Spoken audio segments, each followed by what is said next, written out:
წარმოგიდგენთ ფანების ლიგის მეორე სეზონის ფინალურ შეხვედრას. ჩვენ ვიტყვით თუ ვერ იტყვიან. ყვეს. გაი აკავშირებს სილვესტერ სტალონეს და ფეხბურთს. სტოპ თქვა. ტორპედო ჩვენ უკვე ჩახსნილები ვართ.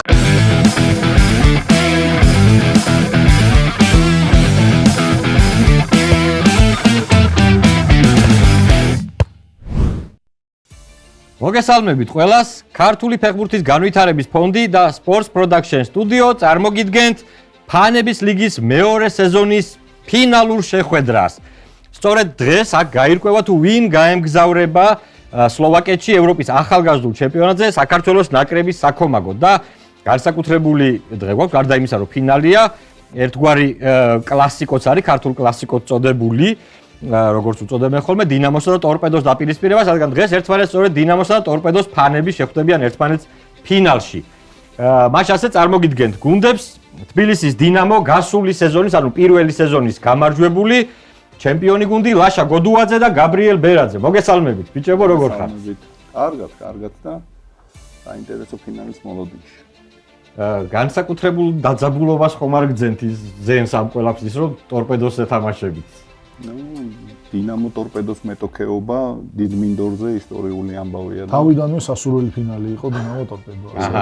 კი ბატონო. ძალიან კარგი. წარმატებას გისურვებთ და თქვენი მეტოქე გუნდი ქუთაისის ტორპედოს ფანები ვალერი მინდელი და გურამ ჭეიშვილი. თქვენ როგორ ხართ, მეგობრებო?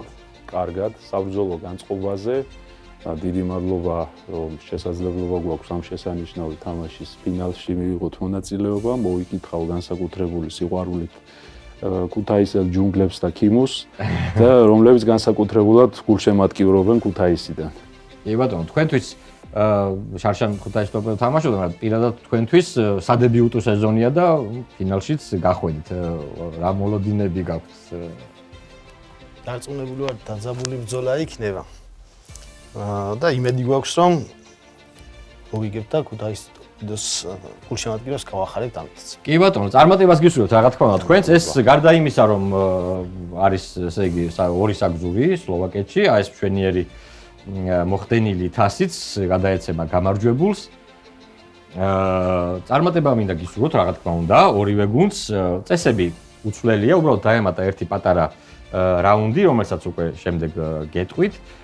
თამაშის მიმდინარეობისას და შეგვიძლია მე მგონი დავიწყოთ და ტრადიციულად ვიწყებთ უცხოური ტურით, სადაც ყველა კითხვაზე სწორი პასუხი ერთი ქულით შეფასდება.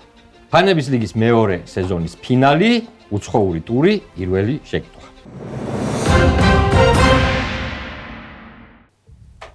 მამამისი საბჭოთა უკრაინის ქალაქ სტარობელსკიდან იყო, რომელიც მეორე მსოფლიო ომიდან სახლში აღარ დაბრუნდა და დაფუძნდა ბერგამოში. უკრაინული ფესვების მქონე ეს იტალიელი ფეხბურთელი დააჭირა დინამომ პიეტრო ვერხოვოდი. პიეტრო ვერხოვოდის სწორი პასუხია, კი ბატონო, ის გახლავთ მეტსახელიც ხო არ გახსოვთ ამ კითხვაში? ცარი, დიახ, ცარს ეძახდნენ და საკმაოდ ისეთ 40 გადაცილებულ ასაკში დაასრულა კიდეც კარიერა. 1-0 დაწინაურდა თბილისის დინამო. შემდეგი შეკითხვა. მსოფლიო ჩემპიონატზე მოსახვედრ პლეი-ოფში მან ორჯერ ითამაშა. 1994 წლის მუნდიალზე მოსახვედრი გზა არგენტინის ნაკრებში მობრუნებულმა დიეგო ისმეთ დინამომ დააჭირა ავსტრალიის ნაკრები. სამწუხაროდ ბოლომდე არ მოისმენთ, აქ კონკრეტულ ფეხბურთელზე არის საუბარი, იჩქარეთ, ამიტომ თქვენ შეგიძლიათ ბოლომდე მოусმინოთ შეკითხვას. არგენტინის ნაკრებში მობრუნებულმა დიეგო მარადონამ გადაუკეთა, ხოლო 98 წლის მუნდიალზე ირანის ნაკრებთან დამარცხდა. მიხვდებოდით საუბარი ავსტრალიის ნაკრების ფეხბურთელზე, რომელმაც ბოლოჯერ ნაკრებში ბრაზილიასთან ითამაშა 0-6 წაგებულ მატჩში კონფედერაციის თასზე. იმ მატჩში სხვათა შორის რომარიომ და რონალდო გამოიშნენ 3-3 გოლით. საკლუბო დონეზე მისი კარიერა ასევე გამოირჩეოდა. უთამაშია გერმანიაში, იაპონიაში, საფრანგეთში და ინგლისში. ჩვენთვის კი იმით არის საინტერესო, რომ კარიერის ბოლოსკენ 2 სეზონი საქართველოში ითამაშა. ხო არ გახსენდებათ ასეთი ვინმე? დინამოში. გახსოვს, ჩვენ დავაჭრეთ, გაიხსენებათ. ძველი. დორტმუნდის ძველი. ჩვენ ვიტყვით თუ ვერ იტყვიან. აბა თუ გაიხსენებთ.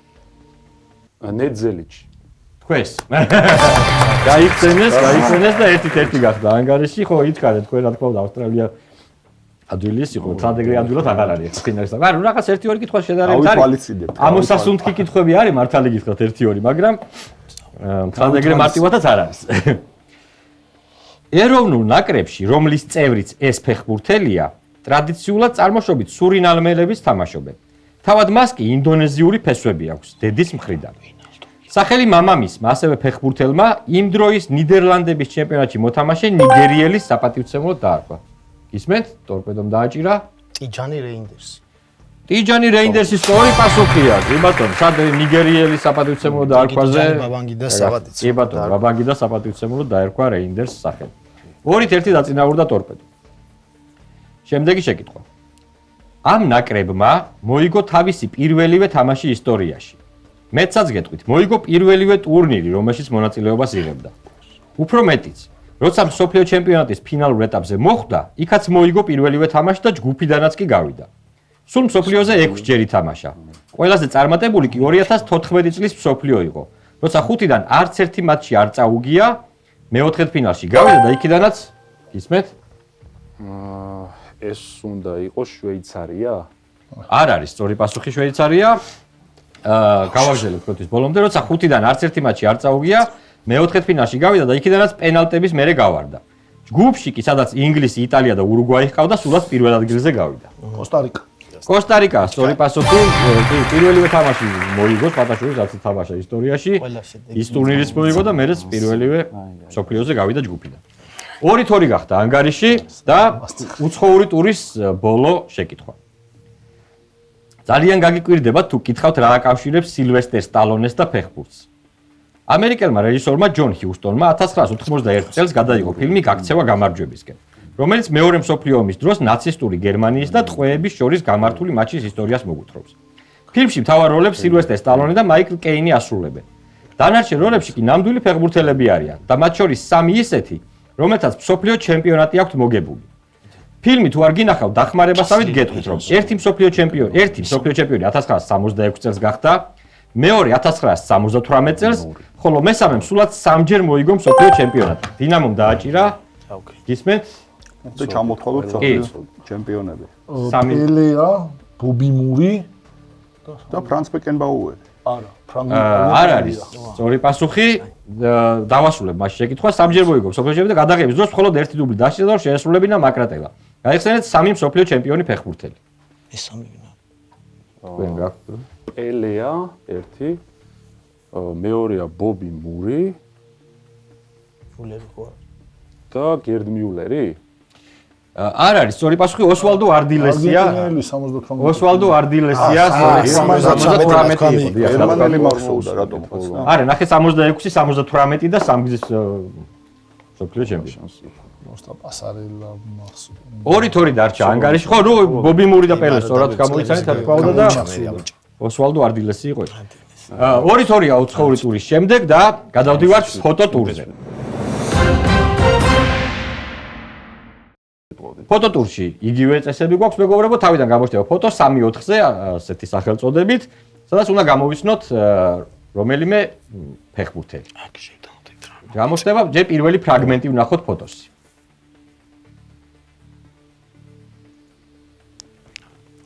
ეს არის პირველი ფრაგმენტი, ხომ არ გვეცნობა? ეს ნახევარი თანგბილი. არა, ის არის. ვალი ხო? კარგი, თუ არა გვაქვს პასუხი, შეგვიძლია მეორე ფრაგმენტით დავამატოთ. აბა. ხო. ან მაისური ხო არ გვეუბნება რამეს ან ეს მომხიბვლელი ღიმილი? არც ისე არაფერი. კარგი და ბოლომდე ვაჩვენოთ მაშინ სრული ფოტო. აბა, ვერ ვიცანით? მაინც ვერ ვიცანით. დააჭირა დინამომ? აუ, მარტინ კიოუნი ხო? მარტინ კიოუნია, კი ბატონო, მარტინ კიოუნია, სწორი პასუხი. კიოუნი გახლავთ ესეთ სიჭაბუკის წლებში. ძალიან გავს პიტერ შილტონს. ხო, კი, სპარტაშვილის გავს შილტონს მართალია. პრინციპში ეგეთები ვისაც ხოდა ხოლმე მაშინ მაისური არსენალის იყო და. კი, 3-2 დინამო დაწინაურდა და შემდეგი ფოტო, აქ უკვე გვაქვს ფოტო საერთაშორისო მატჩიდან, თქვენ მითხრათ მონაწილე გუნდები, მხოლოდ არ არის აუცილებლად თუ დაამატებთ ახლა იმასაც, თქვენი ნება რა თამაშია თუ არა და მონაწილე გუნდები. პირველი ფრაგმენტი ვაჩვენოთ საერთაშორისო მატჩის. ხო, ну რა თქმა უნდა, რთული გამოსაცნობი იქნება. უბრალოდ ეპოქა შეიძლება მიხვდეთ იმით, რომ შავ-თეთრი ფოტოა. კარგი, დავამატოთ მეორე ფრაგმენტიც. აბა.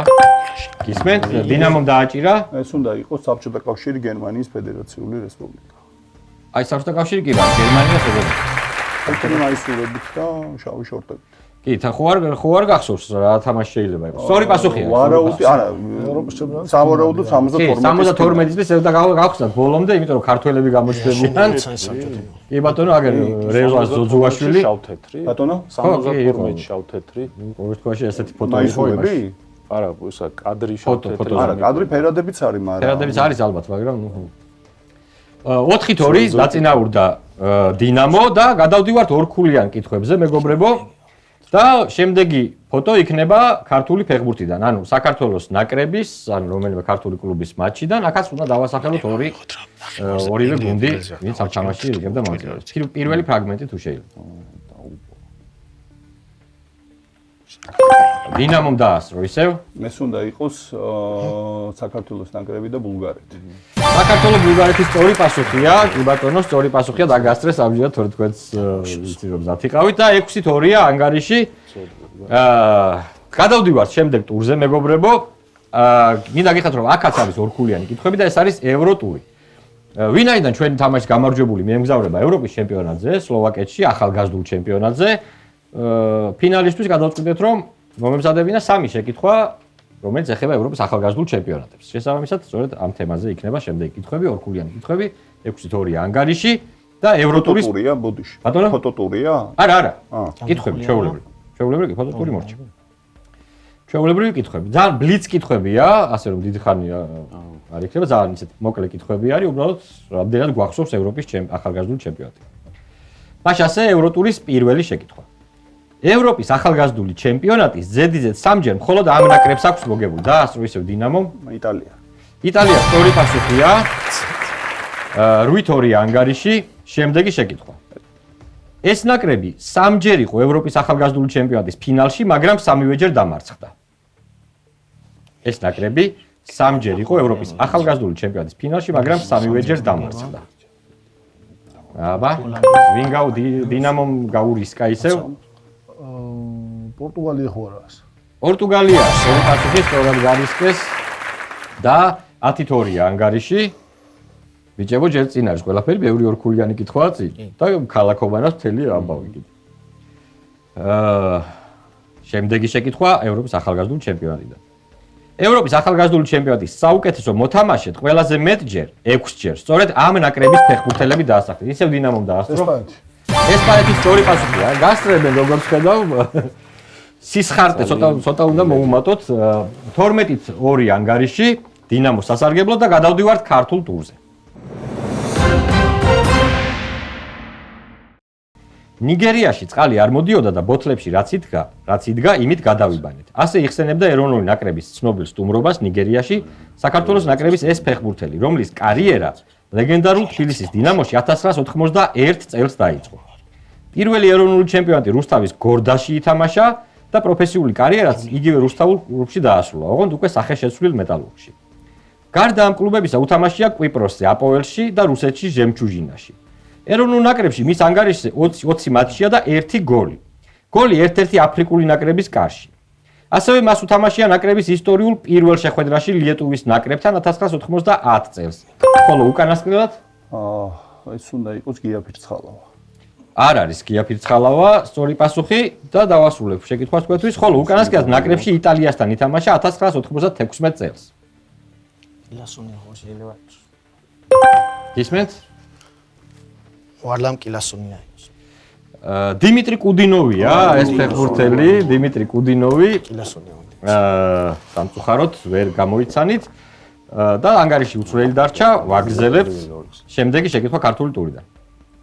90-იან წლებში იგი ერთ-ერთ ყველაზე ნიჭიერ ფეხბურთელად მიიჩნეოდა, რომელსაც ეროვნულ ნაკრებში ოფიციალურ მატჩში არ უთამაშია.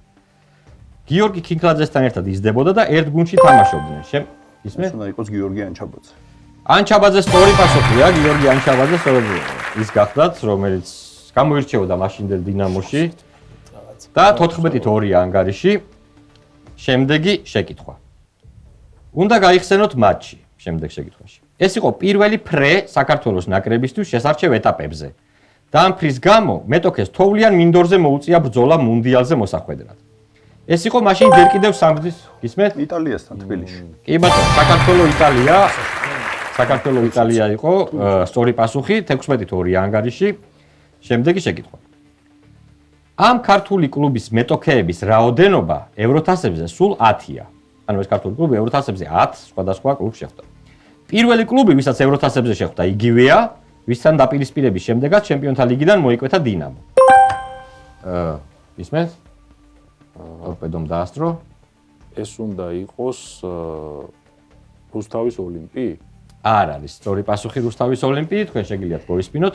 ანუ მისი პირველი კლუბი, ვისაც შეხვდა ევროთასზე, იგივეა, ვისთანაც მოიკვეთა თბილისის დინამო. ამ კლუბის საევროთასო ისტორიაში ასევე სარეკორდო ანგარიში წაგებას, თუმცა მსგავსი ანგარიში ფოთის კოლხეთსაც წაუგია და ამიტომ ერთპიროვნულ რეკორდად არ ჩაითვლება. ეს თბილისის ლოკომოტივი. ლოკომოტივია, სწორედ, ლოკომოტივი თბილისის დინამოს და ლოკომოტივის პირველად ევროთასებზე ლიმფილდს შეხვდნენ, როცა გავიდნენ. და 18-2 ანგარიში შემდეგი შეკითხვა. რომელ ქვეყანაში გამართულ ტურნეს იხსენებდა ავთანდილ ღოღობერიძე თავის ავტობიოგრაფიულ წიგნში? პირველმა გამარჯვებამ ძალზე აღგვაფრთოვანა. ეს უნდა იყოს ირანი. არ არის სწორი პასუხი, ირანშიც ჰქონდა ტურნე ავთანდილ ღოღობერიძეს, მაგრამ ამ შემთხვევაში სხვა ტურნეზეა საუბარი. პირველმა გამარჯვებამ ძალზე აღგვაფრთოვანა. ძნელი ტურნე წარმატებით დაიწყო. ჩეფერელებთან გამარჯვებამ ერთბაშად აგვამაღლა ადგილობრივი პრესის თვალში და საფიქრალში ჩააგდო ჩვენი მომავალი მეტოქენი. იუვენტუსმა, რომელთანაც გველოდა შემდეგი შეხვედრა, გადაწყვიტა სხვა კლუბების რამდენიმე მოთამაშით გაძლიერებულიყო. რომელ ქვეყანაში შეიძლება გვენახათ ჩეფერი და იუვენტუსი? ჩეხოსლოვაკია იყოს. არა, რუმინეთია, სწორი პასუხი, რუმინეთს ყავდა იუვენტუსი. ჩეფერმა დაგვაბნა. ხო, ჩეფერი ეგრე უწერია თვითონ ავთანდილ ღოღობერიძეს და ციტატა მოვიყვანე ჩეფერი რაღაც აბრევიატურა რაღაცა. მოკლედ ანგარიში არის 18-2 და გადავდივართ ქალაქობანაზე. სადაც იცით რომ 3 ეტაპი გვაქვს და სადაც საკმაოდ ბევრი ფულის მოპოვება შეიძლება. პირველად ქალაქობანას პირველი ეტაპი იქნება, ესე იგი ამოვაასო, ტრადიციულად როგორც თამაშობთ ხოლმე აქამდე ამოვაასო და უბრალოდ დასწრებაზე უნდა შევავსოთ FIFA-ს წევრი ნაკრები, კლუბი, უცხოელი ფეხბურთელი, ქართველი ფეხბურთელი და მწვრთნელი. მწვრთნელის ეროვნებას აზრი არ აქვს, ისევე როგორც კლუბის. მაშ ასე ქალაქობანა პირველი რაუნდი და ვნახოთ რომელი ასო ამოვა, დავატრიალოთ დოლურად თუ შეიძლება.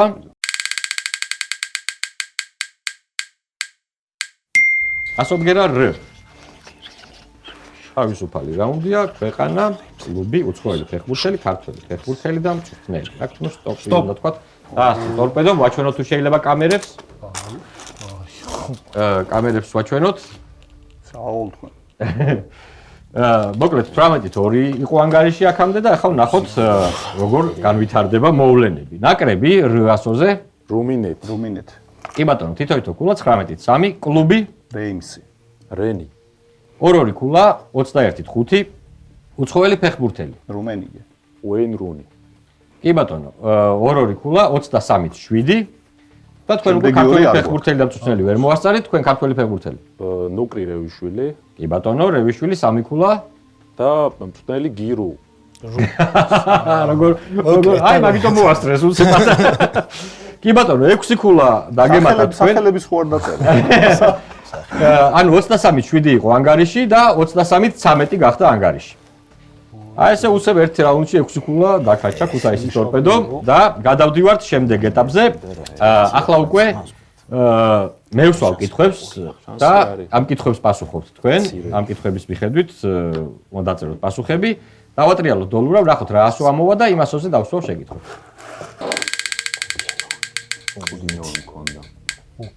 ასობგერა, დავიწყოთ. ნაკრები. ამ ნაკრებში ყველაზე მეტი მატჩი აჰმედ მუბარაკს, იგივე აჰმედ კანოს აქვს ნათამაშები.